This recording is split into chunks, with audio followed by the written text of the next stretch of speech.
welcome to Rocket with Chief. I'm your host, Daniel Robus, and today we have an extra special guest, Kim Van Kets, BA, LLB, wife, mother, lawyer, speaker, consultant, trail runner, adventurer, overall too much energy for one person to handle.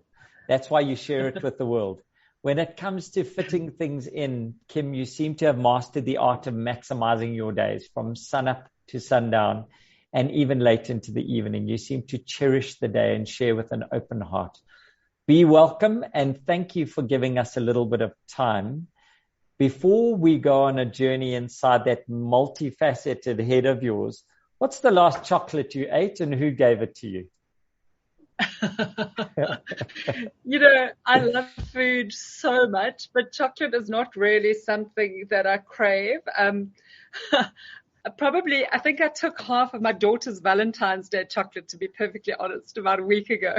I never have it in my house because it just doesn't occur to me. I'd rather have wine than chocolate on any given day. Fantastic. So what is the wine that you would go to, white or red? Are you a white or red person? No, I'm a red wine drinker. I'm a Pinotage drinker through and through. Oh, fantastic. We're going to get some advice on what to buy because I know where you live, you've got different ideas on wine. So it'll be lovely to go down that. Kim, if you were waiting for a glass of wine at the bar and somebody asked you to explain your work, what would you tell them you do? Wow. Okay. Well, hopefully there'd be a long wait at the bar because it's always tough for me to describe what I do. Every single day is different for me. And I think, I'm a listener, I'm a speaker, I'm a wordsmith, I'm a peacemaker, I'm a coach, I'm a hustler, I'm an adventurer. So, I mean, I'm qualified as a lawyer, but that's the least of what I do. Wow. I don't think I have the personality for that. So I use my legal knowledge in most of the things that I do. I bring it to the table, but it's, I seldom practice law. So, I think for me, every single day is different.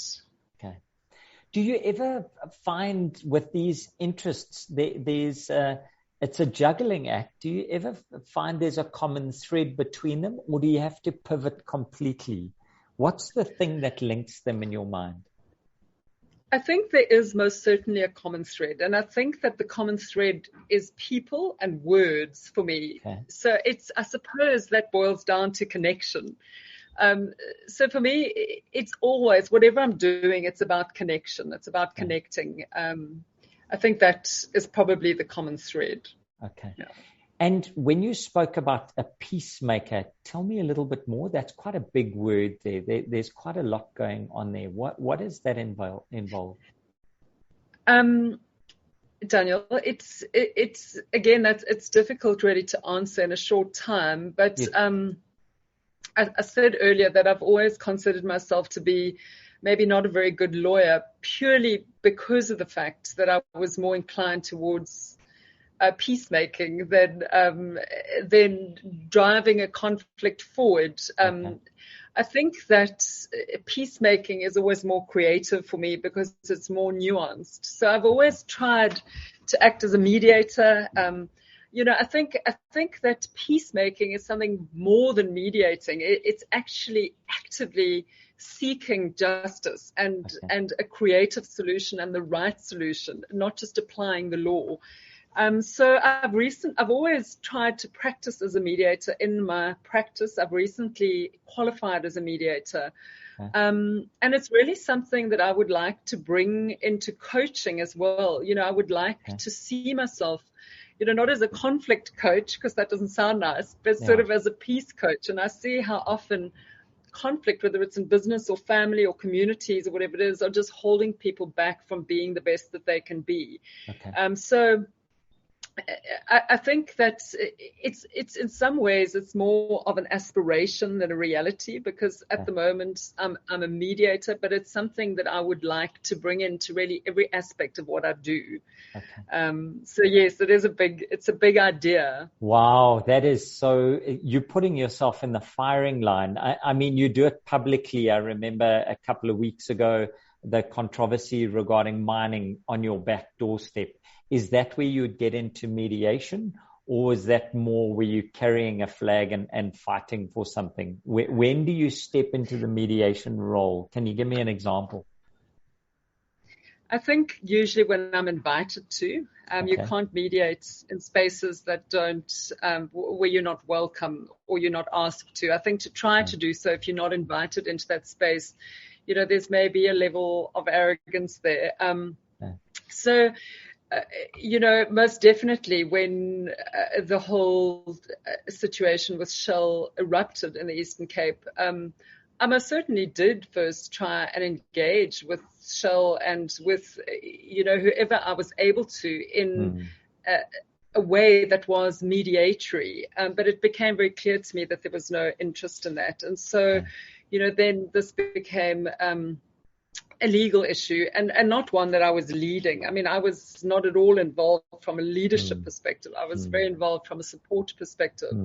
But sadly, I don't think that there was opportunity for mediating there at all. There was no invitation to that effect from, Shell or their supporters. Well, from us at Rocket, we just want to thank you and Pete for everything that you've done, and the rest of the people who stood up and were counted and got involved there. I think it's a long battle. It's not going anywhere, which brings me into my next question. You and your husband, Pete, are both public figures, which requires a lot of travel. It requires a lot of you going places on adventures, which we're going to dive into. How do you keep your family unit together? Because you do have a daughter in her teens. I mean, these are important things. How do you juggle? Daniel, it's tricky. I won't lie. It was trickier before COVID because obviously we were traveling a lot more. Less so now because the world has moved so online. So we don't travel as much as we used to. Hannah used to be a baton. I would hand over to Pete and off I'd go, and then I'd come back. Pete would hand it back to me and off he would go. So we used to joke about our daughter Hannah being our baton. Now we actually have a staffy who is much more needy than our teenage daughter. Yeah. So now both of them are batons that we hand over. I won't lie, it's complicated. But Pete and I have always been quite clear that we would largely want one of us to be around. It's only when Hannah was about 13 or 14 that we actually started racing and doing some things together that required our joint absence. But we don't often do that. We still pretty much treat Hannah as a baton. Yeah. I'm sure she looks pretty grounded from the public side that we see. I know that's not what happens behind closed doors, but it is something, those sacrifices that need to be made. You spoke about the big C word, COVID and lockdown. How much of your day is now spent behind a screen? A lot more than it used to be, a lot more than I like it to be. Really too much, I would say. Yeah. Sometimes Pete and I are actually busy at the moment presenting a series of leadership talks called The Leading Edge that we've developed together. And every second Friday, we actually do 3 sessions of delivering these, these programs online. And quite frankly, at the end of the day, I feel like I'm in a coma. It's really difficult. I mean, it's wonderful to connect with people one-on-one online because I feel that you are still connecting. Like yes, I feel like I'm connecting to you, but presenting to a group, I find incredibly taxing. But, yesterday I had no screen time, which was absolutely wonderful. And I really try and I try to have as much balance around screen time and one-on-one time as possible. But, it's tough. A lot of or a lot of the stuff that I do, I just find that it's so beneficial when I'm engaging with somebody, whether it's in a mediation environment or a coaching environment or whatever it is. Like, often their brains are on fire. And so getting them into nature and being able to move with them while we engage is incredibly positive. So whenever I can engage, and ideally out of an office space, I do. But, as we all know, there's a lot of screen time, and I struggle. I really do. I don't find it easy. You spoke about the course that you and Peter are running. Where can I find out more information about that? We're in the process of updating our website, but okay. I can send it to you as well. I have lots of information. Maybe you can. We'll put it onto this podcast as well. So we'll have a look at it from here. And your target market for that? Our target market is mainly leadership in a corporate space, but it can be adapted really for anybody who is a leader of a team or a member of a team. So we're in the process of developing it for young adults now who are sort of gap year students. But it was originally developed for the corporate space and for corporate leaders. Oh, that's brilliant. Yeah. I think the sooner we teach people these tools, the better they are in their careers. And I think that the sooner we accept that young leaders need to be equipped, they mustn't just learn by osmosis, the better. Deliberate, predictable learning gives you good outcomes. When you were a little girl, is this the life you pictured you would have? I don't know. No, actually, most certainly not. I remember my earliest working desire when I was about 4 years old. I remember expressing it clearly to my mother. I wanted to be a lion tamer. Oh, wow. Shortly after that, I wanted to be a gladiator. Neither of those are very politically correct. So the next thing I wanted to be, I think, was a poet. And so, no, I mean, I totally, as a child, did not visualize how I spend my days, but I really did, I suppose, at some level, hope that it wouldn't be monotonous and that it would be exciting and that I would feel grateful every day for the sort of life that I'm blessed to live. Yeah. So from that perspective, yes, but I'm not a lion tamer, and I certainly wouldn't want to be. I think it's an awful idea. Well, you did marry Pete. Do you know what I mean? There is some lion inside there. You guys, but no taming. No. Back off, buddy, back off. You spend a lot of your free time campaigning to preserve and save the environment. What gives you hope? What fills your cup? How do you go back there each time? Daniel, I mean, I certainly don't spend as much time as I would like to, as I should. It's honestly the most urgent and important thing that we probably face today. But it's so easy to get distracted by all the other urgent and important things that are more, that seem to be more compelling because they make more noise. Yeah. So often it gets shoved aside. And I think, I'm really fortunate because of where I live and because I often get back into nature. And I think that makes me mindful and reminds me of how crucial it is that we preserve this very precious thing. And I think for me, it's all about action. It's, for me, hope is a doing word. It's something that I say a lot. But I think it's so important that, in thinking and worrying about our environmental future, we need to take action. We need to do something. And there's this amazing cartoon that's doing the rounds. I don't know if you've seen it. It's been around maybe for a year or more. And there are these two funny little characters that are engaging. And one of them is digging in the earth and planting seeds. And the one says, 2022 feels so crazy. It's so messed up. What do you think 2022 is going to bring? And the little dude who's busy digging says, well, it's going to bring flowers. And the first chap says, well, how do you know that? And his response is, because I'm planting flowers. And I just love that. For me, that is just such a critical philosophy because we can't, hope can't be something passive. It's got to be something active. Hope is a doing word. So whatever it is that's occupying our headspace and causing us anxiety, the best way to deal with it is to do something. So do something every day where you are with what you've got to make a difference. So what role, so much more than I was hoping for. What role do you see technology playing in helping you spread the message and spread the doing? Where do you see it? I think I think technology is an amazing thing because it just allows us to mobilize, obviously, so much more easily. It allows us to get the message out there. It allows us to have a wide audience and actually, engage collectively with a vast number of people. And, it's just made our ability to make a difference, I think, so much more powerful because it gives us a wide audience. It makes us more visible. So we can't claim ignorance if we're sitting in New York, but we can see someone in the Eastern Cape talking about what's going on. We can't claim that we don't know, and therefore we have to be held accountable for it. Is that kind of what you're saying? Absolutely. Yeah. Kim, I want to dive off again. We've got a lot of international listeners. Describe where you live in a minute or less. And why is it worth preserving?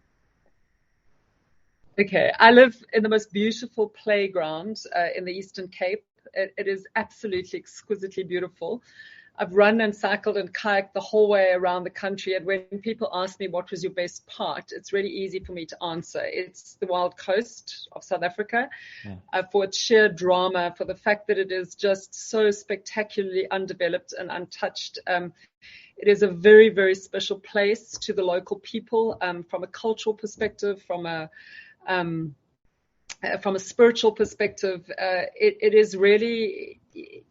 It's the blue lung of South Africa, and it is just so worth preserving for so many reasons. It's almost impossible for me to list them all. And I just feel so blessed to live here because, I love the outdoors, and I love, Daniel, as you know, I love trail running, and I am just so grateful. I can literally run 50 to 100 kilometers in nature, just as I leave my front door. I don't have to get into the car and drive anywhere. And it's a great gift. Yeah. When we moved here 20 years ago, everyone went, great career move. What are you going to do in East London? But it's very much a lifestyle choice for us. And we're just so grateful that we're able to live here and just appreciate the incredible just beauty and diversity that is the Eastern Cape. So for our internationals, I did a 30K run in the area where Kim is talking about and saw 2 people on my whole run. And it was just spectacular. It is truly Eden. It's somewhere that people have to visit. The waterfalls are spectacular. The people are spectacular. The environment, there are too many. It's magical. It is magical. The superlatives just run out. My English isn't good enough. So as a business owner, a person running a business in South Africa outside of the major centers, what is the must-have technology for you and Pete to be successful in what you're doing? Well, I mean, I hope I'm actually answering your technology question. I'm quite challenged when it comes to technology, and I'm so grateful to have Peter because he's like my help desk. Yeah. I worked in the corporate space for a long time, and I was very grateful for help desk. And when I left, I just thought, what am I going to do? And then there was Pete, and now I have a teenager, and that's really helpful as well. But for us, the most critical thing for us to have is Wi-Fi, like connectivity. Like we need to be connected more than...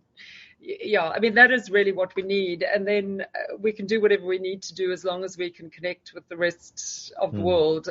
So that's... So Wi-Fi is it. And if you get that, that's amazing. How do you stay up to date with the world? Because it must be so tempting just to switch off.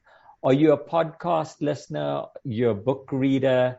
And then give me your top 5 list for 2021 for the year that's just gone past.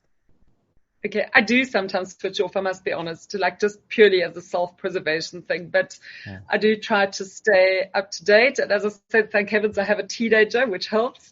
But I'm definitely a reader. I'm a very firm believer in, I love books more than anything. Somebody once said to me that reading is breathing in and writing is breathing out. So I love words. And I love reading and I love writing. And it's so difficult for me to just choose 5 books. I mean, I immediately go into panic mode, but just off the top of my head, I love books of every genre. There's no sort of book that I don't love, but I'm particularly passionate about leadership books. I read them all, whether I agree with them or I don't. So maybe my 3 best ones in the last year was probably Grit by Angela Duckworth. Love it. Speaking of resilience, she's also done a TED Talk, and she's really amazing. I love that book. I'm a huge fan of Brené Brown. I think she's absolutely wonderful. I haven't read her new book yet, but probably my all-time favorite, because it really draws all of her books together, is Dare to Lead. For me, it's like a Bible. I keep going back to it. It's so underlined, and that's for me. It's really an amazing book. I've just recently become really interested in Simon Sinek, although he's really short, I didn't know that. He's like the shortest person I've ever seen. He's always sitting down or on his own upstairs. You don't notice. Yeah. Anyway, he's wonderful. He doesn't have any short man syndrome, and I've loved all of his books, but he's recently written something called The Infinite Game, which is absolutely, I think the thinking contained in that book is so critical to where we find ourselves, just in the world at the moment. It's just really beginning to understand that how we live and work and consume is not sustainable, and that it's not a race, it is a multi-day ultra marathon, and all the decisions we make have got to bear that in mind. And I found that to be a very, very wonderful book. Wow. And then maybe just some novels that are not about leadership. Yes, come on. I love Barbara Kingsolver. I've recently read one of her older books, Animal Vegetable Miracle, which is an astonishing book. And Sue Monk Kidd, she's a wonderful writer as well. She's best known for a novel called I think it's called The Secret Life of Bees, but she's just written a book called The Book of Longings, which is really, I think, one of the most beautiful, just beautiful on every level. And so do I have to stop at that 5? No, that is perfect. That is perfect. And for everybody listening, Kim also reviews books specifically on Facebook or any other channel. You put really good reviews out on books because you churn through them, because there's no TV in the Eastern Cape, clearly. So that's awesome. Kim, interrupt. What I hope will be my best book of 2022 is Pete and I have actually just submitted Pete's second book to our publishers. It's called Grin and Bear It, and it's about passion and resilience and endurance, and it's very much full of stories, because storytelling is just the ultimate means of engagement and connection. So hopefully that will be out by the end of April. We're very excited about that as well. I remember doing an ultra in November, and I got a message from you 3 minutes before my phone died. And it was the only thing that kept me going, because I was having a real moment, having a cry about my life choices. And your message came through, just, dude, suck it up, carry on. You're going to get through this. It was really to the point. You have an affinity for that. Thank you. So I'm glad my timing was good. Yeah, it didn't dry the tears, by the way, but the rain was down, so no one saw I was crying. It was just a me thing. Kim, what would you message if you were talking to a convention in Sandton of citizens there, of Sandton citizens? What's their role in the world? I think my answer would be the same, irrespective of where you live. And I think that there may be some repetition of things that I've already touched on, but I really feel very deeply about these things. And so my message is consistent. I think I've already said already that how we live and how we consume is beginning to not be sustainable. It already passed the point of not being sustainable very long ago. Okay. And that we all really need to be part of the solution, that we all need to get involved in fixing where we are. And when I talk about the things that are broken, I'm talking about the environment, I'm talking about the poverty and the inequality. And I think that I would say, which I may have said already today, is you've got to be mindful of your own privilege. And then you've got to do what you can, where you are, with what you've got. You've got to do what you can, where you are with what you've got, and you've got to do it consistently. You've got to do it every day, because consistency trumps intensity. You can't every now and then make some spectacular act. We've got to consciously work towards making things better every single day. And for me, that just emphasizes again the whole idea that hope requires action, that hope is a doing word, but we've got to do it collectively. Consistency trumps? I'm taking intensity. Wow. You just had so many mic drop moments there. That was amazing. Now, I know you said that your message is consistent, but Sandton versus Kokstad. What's your message to the guys in Kokstad, where the municipality's fallen apart, where people are the prospect of jobs is really bleak? What's your message to them as to their role in the world, the folks there? Daniel, I honestly don't see it as any different. I really don't see it as any different. What they can do where they are with what they've got is different from what the folk in Sandton can do. But that doesn't change the fact that the message is the same. The message is the same. If you want to have hope, hope is a doing word. If you want to have hope, hope requires action. They may have less capacity to do things, possibly, but I just feel strongly that the message is the same. So take stock of where you are, take stock of what you've got, take stock of what you can do, and then consistently go out there and do it to make the environment better, to make, to change the lives of the people that you engage with every day. And the goals will obviously be different, but I think that the method is the same. I love how you talk around this, and it's removing a victim mentality, because we're looking at that circle of influence versus the circle of concern. And I think a lot of South Africans and a lot of people in the world get stuck in that circle of concern, which is just noise, and we can't do anything about it. So you sit back and you be apathetic as life happens to you rather than living life. So that's... And sorry, if I could just interrupt you. I think there's so much wrong and there's so much broken that it is so easy to just become immobilized by the enormity of the problem.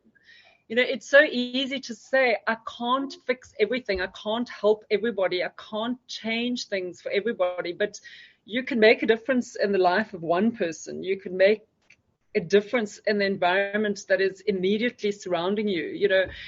Just don't be immobilized.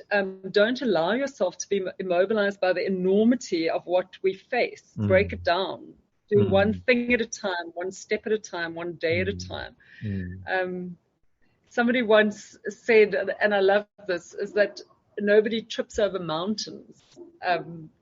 So navigate your way across the stones and you will find that you've crossed the mountain. Just do something small every day. And the thing is that there's cumulative energy somehow, not only doing something for somebody else or for the environment, picking up rubbish, helping somebody submit their CV, it obviously makes a difference to the environment and to that person, but it makes such an incredible difference to you, to the person who's doing it. It enables more acts. It energizes you. It gives you hope, and it allows you to actually do this in a sustainable way. There's a lot to unpack there, and I think there's a lot of self-reflection because of what we allow to happen and don't do. I think there's a lot more that we can do, personally, for me. What do you think, as two wrap-up questions here, what do you think are our biggest challenges in South Africa that could be solved with a little bit of technology and a little bit of elbow grease? Yeah, those are difficult questions. And I think about things like this often, and I am sometimes immobilized by the enormity of the challenge. You know, I think about Eskom and I get panic stricken, and I think about corruption and I get devastated, and I look at the massive inequality and the poverty and you know, the issues that we have with GBV and things like that in South Africa. And sometimes I must be honest, I feel completely overwhelmed by them. So I think that I wouldn't necessarily choose one of those things to fix with a bit of elbow grease and a bit of technology. I think that for me, always the most important thing, the first step, the first building block in fixing anything is connection and good communication, the ability to speak and to listen and to connect. And so maybe this sounds incredibly simplistic, Daniel, and maybe I'm missing the point of what you're really asking. But when I think about your question, my first response, as simplistic as it sounds, is that with a bit of effort and a bit of technology, every single one of us can make an effort to actually learn a language that is not our own, to learn one of those 11 official languages that is spoken where we are, and to really put in the effort to actually create a space where we're able to listen and we're able to speak and we're able to hear each other and we're able to connect. And I think that in a very simple way, that would go maybe a long way towards solving some of the much bigger problems. I don't know, possibly that sounds very simplistic. Kim, that is for somebody who loves so words and deep. language. There is so much there. There is so much there. And gosh, I hope that comes true. You know, Daniel, I'm so fortunate in that I grew up in the rural areas of South Africa. And so I was able, with very little effort on my own part, to actually grow up understanding and speaking Xhosa. And it really is the thing that I am most grateful for, and the thing that I think as a South African makes the most difference to my experience of the place where I live. And I just, you know, wherever we live in the world, this is a thing, you know, and especially us English speakers, we have such an arrogance about us. It's so important, I think, to just take that step of trying to get into somebody else's head and understand them and listen to them, not just speak to them. Wow. Kim, this has been a real privilege to get inside that multifaceted head of yours. Luckily, we're speaking in English, and I've really enjoyed the journey. Where do people connect with you? Where do they get hold of you? How can they learn more about the Wild Woman, about all the programs you run, all the rest of it? Well, the best place, Daniel, is on my website. It's just my name at www.kimvankets.com. So yes, that's the best place at this stage. And do you ever come to the big city, or are you trying to avoid us like the plague? No, not at all. I often come. Well, not often. I used to travel much more than I do now. But I'm so elated to ever get invitations to speak to actual people that if I have an invitation to speak to real people, then I'm very, very grateful, and I make every effort to be there. Brilliant. Yeah. So and they reach out on the website as well. Kim, it's been an absolute pleasure. We didn't even touch on your adventuring side. We didn't touch on what future projects you and Pete have cooked up and how soon you're going to get Hannah into those. But I just want to thank you for giving us 45 minutes of your time. I really appreciate it. And please carry on living the dream. You make it that much easier for the rest of us to strive for it. So from my side, Daniel Robus, I'm going to sign off. Thank you, Daniel. It was wonderful to connect. Wow. There is so much there. There's just